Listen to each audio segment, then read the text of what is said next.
ওনা জি মালিক।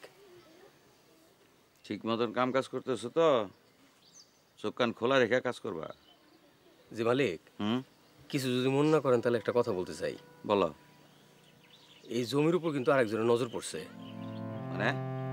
ওই যে কালকে আপনার বোন আসলো না, সেও তো এই জমির মালিকানা দাবি করে।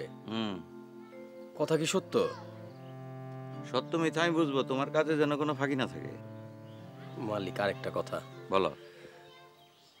আজ শকত আলীর বাড়িতে কালাম বয়তি গান করব, আমি যাইতে চাই। মালিক মানা করেন না। আচ্ছা যাইও, কিন্তু বেশি রাত করো না, কার মনে কি আছে বলা যায় না। সত্য কথা, সত্য। আর শোনো আরেকখান কথা। জি। আমার বাড়িতে তো এখন মেহমান, এখন থেকে নিজের রান্নাটা নিজেই রাইন্দা খাইও। কিন্তু মালিক আমি তো রাঁধতে পারি না, সব পুড়ে যায়। পুইরা গেলে পোড়াই খাবা। কাজ তো করি খাবার জন্য, তো পোড়া খেলে কাম করার দরকারটা কি?